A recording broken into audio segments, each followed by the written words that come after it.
네, 안녕하세요. 취업준비생 그리고 구직자 여러분. 저는 예금보험공사에서 채용 업무를 담당하고 있는 차호성 선임조사이라고 합니다. 네, 오늘 이 자리에서 여러분들께 공사 채용 설명회를 하게 되어서 정말 기쁘고요. 참여하신 여러분들이 도움되는 정보를 좀 많이 얻어가셨으면 좋겠습니다. 저도 유익한 정보를 제공드릴 수 있도록 노력하겠습니다. 네, 오늘 그 채용 설명회 발표는 먼저 예금보험공사 소개, 그리고 주요 업무, 그리고 채용 절차, 그리고 마지막으로 채용 담당자의 간단한 팁으로 이제 준비를 해보았는데요. 그럼 먼저 예금보험공사에 대해서 소개를 해드리도록 하겠습니다. 우선 예금보험 제도라고 하면 금융회사가 파산 등으로 예금 등을 지급하지 못할 경우에 예금자에게 예금보험금을 지급하는 공적 보험 제도입니다. 그림에서 확인하실 수 있듯이 예금자 보호 제도에 적용을 받는 회사를 부보금융회사라고 하는데요. 이러한 부보금융회사가 예금자에게 예금 등을 지급하기 어려운 지급 불능 상태에 빠졌을 경우 저희 예금보험공사에서 예금을 대지급하는 예금자에게 예금을 대지급하는 제도를 예금보험 제도라고 하는데요. 이러한 예금보험 제도를 근간으로 해서 이제 그 제정된 예금자 보호법에 따라 저희 예금보험공사는 1996년 6월에 설립되었습니다. 이후 저희가 1998년 외환위기 때 111조 원의 공적 자금으로 637개 금융회사 구조조정을 하는 업무를 수행해 왔고요. 2003년에는 신예보기금 출범, 2009년 목표기금제, 차등보험료율제, 법제화 등 예금보험제도를 개선하는 데 노력을 해왔습니다.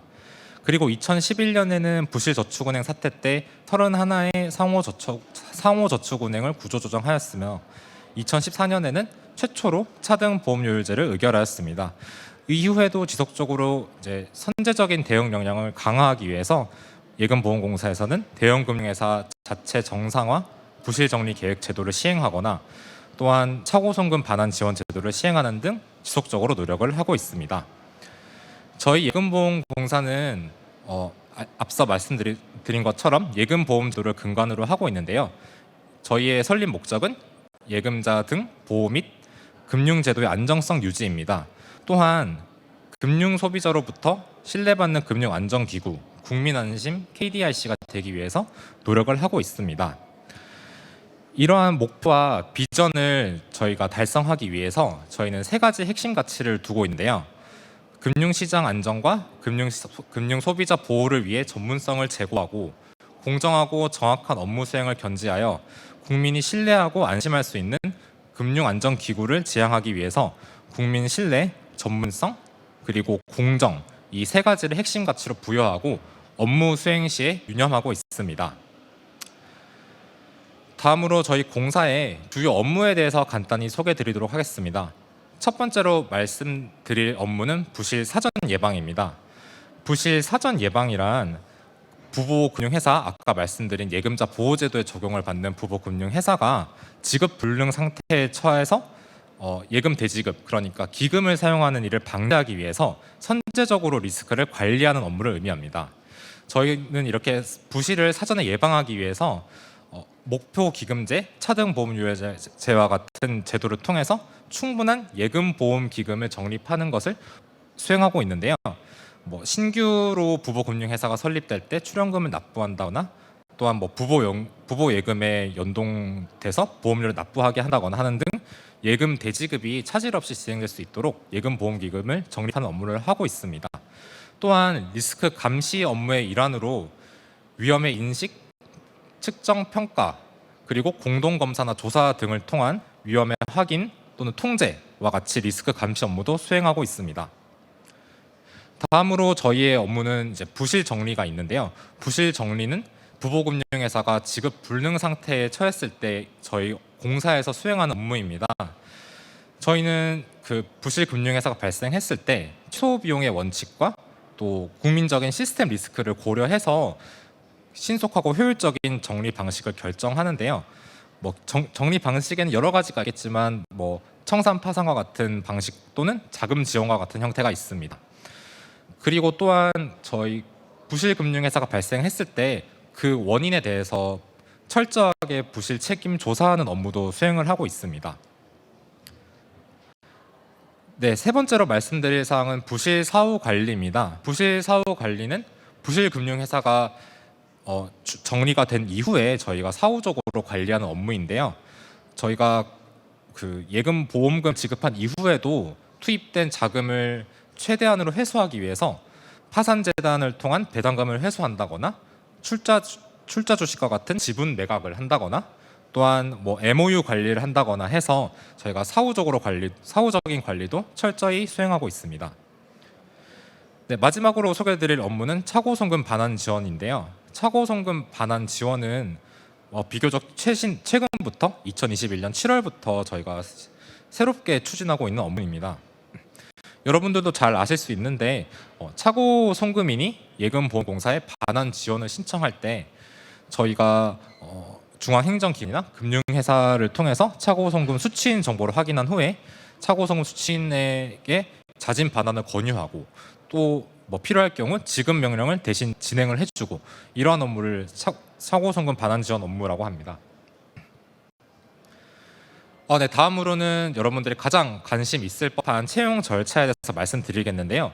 그 구체적인 채용 절차를 말씀드리기 이전에 저희 공사의 인재상을 한번 알려드릴 필요가 있을 것 같아요. 저희 인재상은 금융 전문가로 신뢰받는 인재를 의미하는 전문성과 열린 마음으로 소통하는 인재를 의미하는 소통, 그리고 공익에 기여하는 책임감 강한 인재를 의미하는 책임감, 이렇게 세 가지를 인재상으로 부여하고 저희가 채용을 절차를 구성하는 과정에서 이러한 인재상에 적합한 인재를 채용하기 위해서 노력을 하고 있습니다.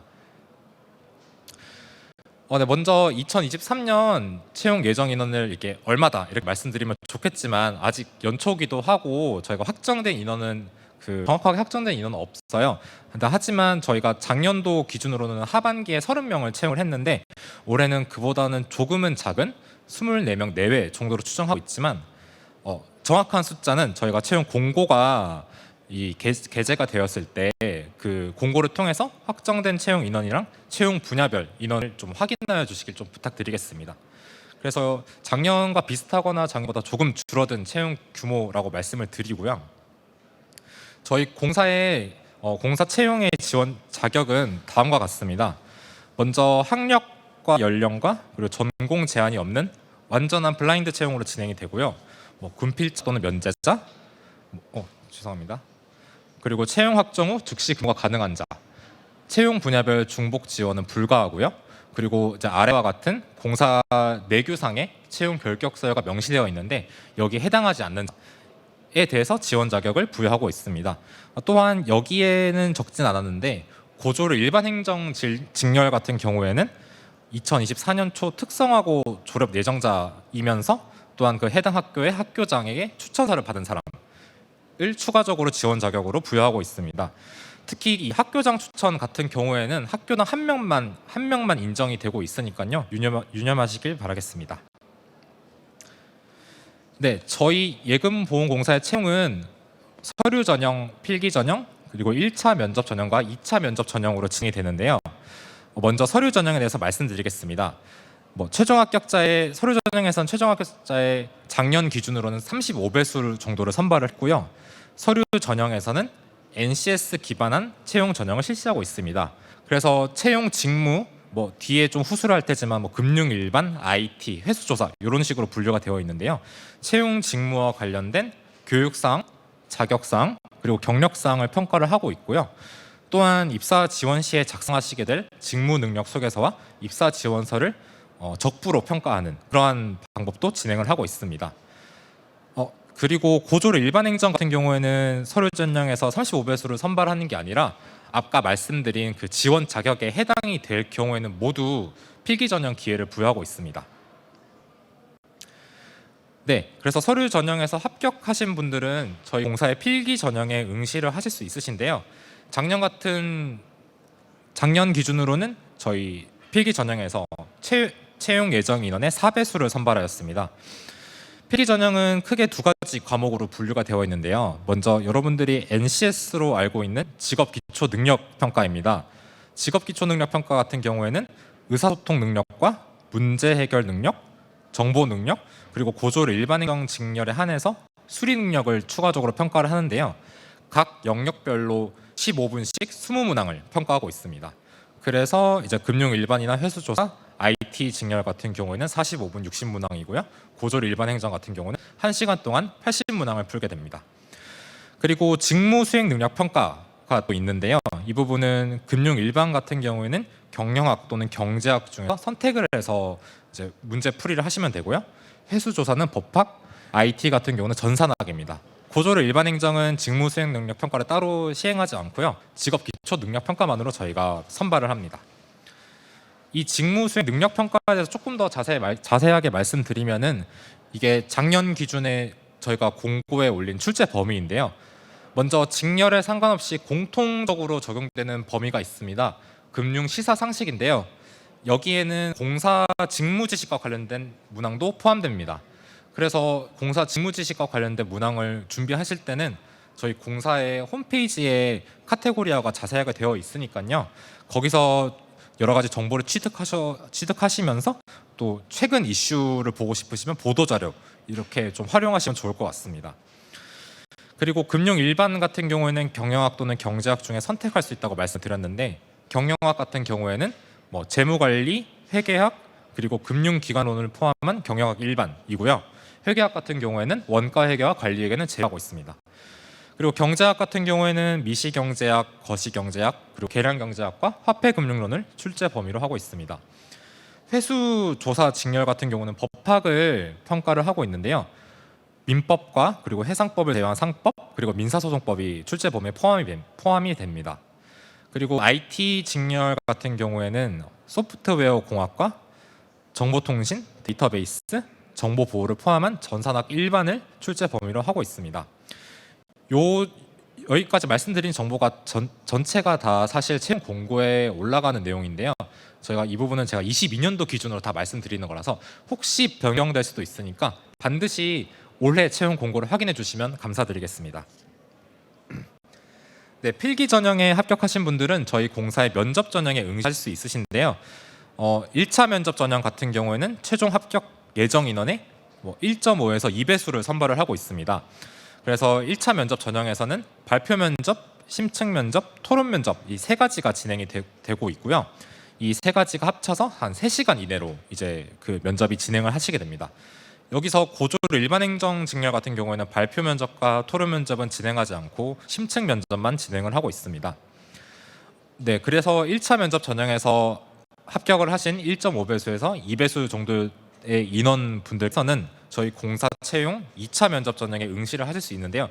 이때는 저희 심층 면접 형태라고 보시면 되는데 여러 가지 공사 직원으로서의 태도나 입사 의지나 직무 능력과 같은 부분을 종합적으로 평가하는 개별 또는 집단 면접으로 저희가 진행이 되고 있습니다. 그래서 2차 면접 전형으로 합격을 하시게 되면 저희 최종 합격자가 될 수 있는 기회가 부여가 되고요. 이제 그 이후에 여러 가지 그 신원 조사라거나 이런 절차를 거치면은 저희 신입 직원으로 입사를 하실 수 있게 됩니다. 네, 그 채용 절차에 관련해서는 마지막으로 저희 채용에서 우대하고 있는 사항들을 좀 말씀을 드릴 텐데요. 먼저 보훈 관련 법령상의 취업 지원 대상자 같은 경우에는 법령에서 요구하는 바에 따라서 모든 전형에 5% 또는 10% 가점을 부여하고 있고요. 그리고 기초생활수급자 같은 경우에도 모든 전형에서 5% 가점을 부여하고 있습니다. 그리고 자격증 보유자에 대해서는 필기 전형에 한해서 3% 가점 부여한다고 제가 명시를 해놨는데요. 2022년 기준으로는 저희가 필기 시험에서 가점을 주고 있는 자격증은 변호사, 회계사, 그리고 CFA 레벨 3, 보험 계리사, 정보관리 기술사, 그리고 컴퓨터 시스템 응용 기술사 이렇게 6가지가 있습니다. 그리고 장애인 같은 경우에는 모든 전형에 가점이 부여가 되고요. 또 비수도권 지역 인재 같은 경우에는 2차 면접을 제외한 서류, 필기, 1차 면접 전형에서 추가 합격 제도를 운영하고 있습니다. 그리고 2차 면접 전형에서는 3% 가점을 부여하고 있습니다. 네, 마지막으로 저희 공사의 우수 인턴으로 선발이 되셨던 분이 계시거나 또는 저희 예금보험공사에서 진행하는 공모전에 당선되신 분들은 저희 서류 전형 면제 또는 서류 전형에서 5% 가점을 부여하고 있습니다. 네, 여기까지 저희 채용 절차에 대해서 좀 간단하게 말씀드린 것 같고요. 이제 몇 가지 채용 업무를 하면서 많은 지원자분들이 좀 아셨으면 좋겠는 거를 몇 개 골라서 제가 말씀드리도록 하겠습니다. 먼저 입사 지원서 작성 단계인데요. 작성하시기 전에 채용 공고문에 있는 뭐 지원 자격이라거나 또는 뭐 그 각 전형별 평가 요소에 관련된 사항 등들을 좀 정확히 좀 확인하셨으면 많은 도움이 될 것 같고요. 또 저희 공사 홈페이지에 그 채용과 관련돼서 문의를 많이 하시는 것 중에 가장 빈번하게 질문하시는 것들을 저희가 공개를 하고 있어요. 그래서 그 FAQ도 좀 확인을 하시면 도움이 많이 될 것 같고, 또 입사 지원서를 작성하실 때 저희가 틈틈이 뭐 안내사항, 뭐 작성 요령 이러면서 클릭하시면 화면 그 나오는 그런 안내문이 있어요. 그런 것들도 좀 잘 확인을 하시면은 입사 지원서를 좀 수월하게 작성하실 수 있지 않을까 싶습니다. 또한 그 마지막으로 입사 지원서를 제출하기 전에 회사의 기초 정보가 틀리지 않았는지를 점검하시면 좋은데요. 뭐 가장 많이 하시는 실수가 뭐 예금보험공사를 예금보험공단으로 쓰신다거나 하는 등의 뭐 회사 명칭 이런 것들을 좀 다시 한 번만 확인해 주시면 좋을 것 같습니다. 또한 입사 지원서 최소 분량 기준을 충족했는지도 확인을 해주시면 도움이 될 것 같습니다. 많은 분들이 입사 지원서의 그 문항에 맞는 그 내용을 작성하시는데 어려움을 겪고 있는데요. 누구에게나 에피소드는 다 있으십니다. 그래서 자신이 이룬 성취나 누군가와 협업한 사례를 위주로 본인 강점을 드러낼 수 있는 경험을 작성해 주시면 좋고요. 특히 처음에 보여드린 인재상과 연계를 해서 작성을 해주시면 좋을 것 같습니다. 또한 그 입사 지원서를 작성하실 때 한번 타인의 관점에서 잘 읽히는지도 한번 봐주시면 좋을 것 같아요. 그래서 가독성의 중요성도 말씀드리도록 하겠습니다. 네, 다음으로는 면접 전형 준비 때 말씀드릴 사항인데요. 저희 면접을 할 때는 그 입사 지원서를 기반으로 한 질문도 있지만 직무와 공사 직무와 관련된 질문도 있을 겁니다. 그래서 직무 관련 질문에 대비해서 회사에 대한 최신 이슈를 파악하시면 도움이 될 텐데요. 최신 이슈는 아까 말씀드린 보도 자료도 확인하시면 좋고, 또 공사가 금융 리스크와 관련된 간행물을 정기적으로 발행하는 게 있어요. 공사 홈페이지에서 충분히 확인하실 수 있으시니까 그런 것들도 좀 확인하시면 도움이 될 것 같습니다. 또한 면접관의 입장에서 질문의 의도를 파악해서 답변하도록 하시면 도움이 될 것 같습니다. 네, 여기까지 제가 준비한 그 채용 설명의 내용인데요. 제가 알기로 사전 질문은 없는 걸로 파악을 해서 혹시 현장에서 여기서 지금 질문하실 분 좀 계시면은 편하게 말씀해 주시면 감사드리겠습니다.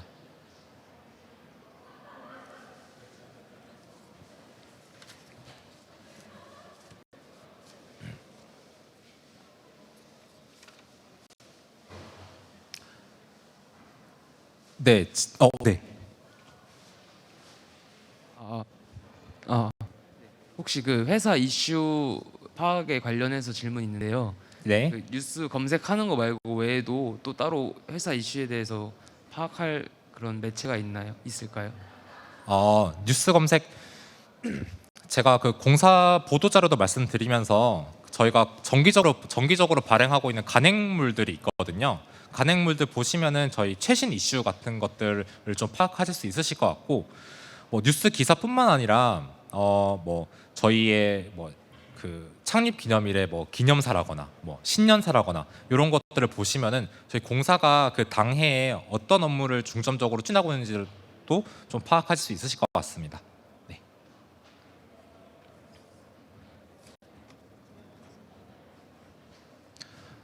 네, 질문이 더 없으시면 제가 혹시나 해서 그래서 여러분들이 채용할 때 많이 물어보는 질문을 좀 모아왔는데요. 아까 말씀드린 FAQ인데 여기서 몇 가지만 제가 말씀드리고 설명회를 좀 마무리하도록 하겠습니다. 일단은 가장 많이 물어보시는 것 중 하나가 과거에 지원했던 이력이 있는 사람인데 불이익이 있냐 이런 것들 물어보시는 분들 계세요. 저희는 이 지원자가 그 사람인지를 파악하는 게 거의 최종 단계에서나 가능하기 때문에 불이익은 전혀 없다는 거 좀 말씀드리고요. 또한 예비 합격자 제도와 관련해서도 많은 분들이 문의해 주세요. 저희가 예비 합격자 제도를 그 최종 전형인 2차 면접 전형에 한해서 운영을 하고 있는데요. 그 입사 포기자가 발생하거나 할 경우에는 예비 합격자에게 차순위 예비 합격자에게 안내를 드리고 있는데 단지 저희가 그 예비 합격자분께 당신이 몇 순위다라는 걸 안내만 드리지 않을 뿐이지 저희가 운영하고 있다는 거 말씀드리고 싶습니다.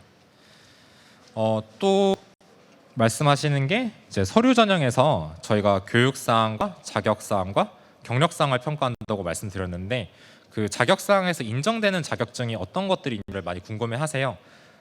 인정된 자격증이 굉장히 많습니다. 그래서 그 부분은 제가 지금 하나하나 다 외우고 있지 못한데 입사 지원서 작성하실 때 정해져 있어요. 이 자격증을 선택할 수 있도록 되어 있거든요. 그래서 그 선택할 수 있는 그 자격증이 전체가 다 인정되는 자격증이다. 다만 입사 지원서 작성하실 때 직무 관련 자격 사항과 기타 자격 사항 두 가지 칸으로 분류가 되어 있으실 거예요. 기타 자격 사항은 우리나라에서 존재하는 모든 자격증을 다 입력할 수 있는 칸이고 직무 관련 자격 사항은 저희 공사가 평가에 인정하는 자격증을 입력할 수 있는 칸입니다. 그래서 저희 정량평가 점수에 반영을 하고 싶으면 직무 관련 자격 사항에 입력을 해주시면 됩니다. 네, 그리고 마지막으로 그 서류 전형에서 교육 사항을 평가를 입력을 할 때 많이 입력하는 게 유리하냐 아니면 적게 입력하고 뭐 학점이 좋은 거를 입력하는 게 유리하냐 많이 물어보시는데 저희가 그 채용할 때마다 조금은 상이하긴 한데 작년 기준으로는 최대 15개의 교육을 입력할 수 있도록 교육사항을 입력할 수 있도록 저희가 운영을 했어요.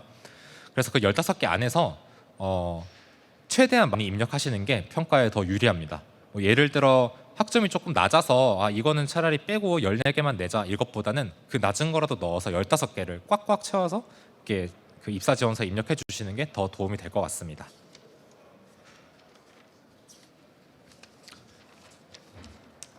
네, 제가 준비한 FAQ는 다 끝났고요. 어떻게 혹시 더 질의 없으신가요? 그 교육사항 말씀하셨는데 네, 직무교육도 다 포함되는 교육사항인 거잖아요. 직무 교육이라고 말씀하셨나요? 네, 학교 교육하고 직무 교육이 다 포함이 되는 거잖아요. 아, 그 직업 교육사- 교육이요. 네, 직업 네, 교육이요. 네. 그 혹시 NC 그 직무기술서상에 기재되어 있는 NCS 코드에 100% 맞춰서 작성을 해야 되는 건지 아니면 그 외의 코드 과목들도 작성을 할 수 있는 건지요? NCS 코드에 가장 맞추면 좋겠지만 뭐 간혹 안 그런 경우도 있기는 한데 그 저희가 그래도 예를 들어 지원하시는 분야가 금융 일반이다. 그러면 경영학이나 뭐 경제학이나 이 분야에서 벗어나는 직업 교육에 대해서 저희가 인정을 하기는 좀 어려울 수도 있어요. 그 구체적인 안을 저희가 좀 봐야 되긴 하지만 뭐 NCS 코드를 정확히 맞춘다기보다는 그 직무와 관련된 그런 사항을 입력하는 거를 중점적으로 좀 해주시면 될 것 같습니다. 네, 감사합니다. 네. 더 이상 질문 없다면 이것으로 예금보험공사 채용 설명회를 마치겠습니다. 감사합니다. 네, 감사합니다.